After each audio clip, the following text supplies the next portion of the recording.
Back to back సినిమాలతో దూసుకుపోతున్న darling ఇప్పటికే fauji shooting ను పరుగులు పెట్టించాడు. ఇక ఇటీవల సందీప్ రెడ్డి వంగతో స్పిరిట్ మొదలు పెట్టాడు. ప్రభాస్ బల్క్ డేట్స్ తీసుకున్న సందీప్ పక్కా ప్లానింగ్ తో షూటింగ్ మొదలు పెట్టాడు. అందుకు తగ్గట్టే ఇప్పుడు షూటింగ్ చేస్తున్నాడు. ఈ సినిమా కోసం ప్రభాస్ గట్టిగానే కష్టపడుతున్నట్టుగా తెలుస్తోంది. అయితే ప్రభాస్ పై ఇప్పటి వరకు ఒక్క సీన్ మాత్రమే షూట్ చేశాడట. ఆ సీన్ కోసం ప్రభాస్ ఏకంగా 2 గంటలు ఎండలో కష్టపడాల్సి వచ్చిందని అంటున్నారు. వీలైనంత త్వరగా షూటింగ్ ఫినిష్ చేసి 2027 మార్చి 5 స్పిరిట్ ను థియేటర్లలోకి తీసుకురావడానికి సన్నాహాలు చేస్తున్నాడు సందీప్. అయితే ఈ సినిమాలో హీరోయిన్ గా తృప్తి డిమ్రీ నటిస్తుండగా Bollywood star actor Vivek Oberoi villain గా నటిస్తున్నాడు. కానీ కొరియా నటుడు డాన్ లీ కూడా ఈ సినిమాలో విలన్ గా నటించనున్నాడని ముందు నుంచి ప్రచారంలో ఉంది. దీంతో అసలు సిసలైన విలన్ డాన్ లీ అనే టాక్ ఉంది. సందీప్ దగ్గర ఇదే విషయాన్ని ప్రస్తావిస్తే ఇస్తా అప్డేట్ ఇస్తా అని చెబుతూ వస్తున్నాడు.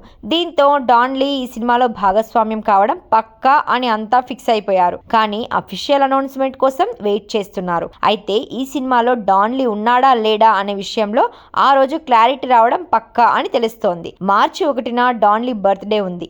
ఆ రోజునే సందీప్ రెడ్డి అధికారిక ప్రకటన చేయబోతున్నాడనే టాక్ నడుస్తోంది. లేదంటే డాన్ లీ స్పిరిట్ లో లేనట్టే.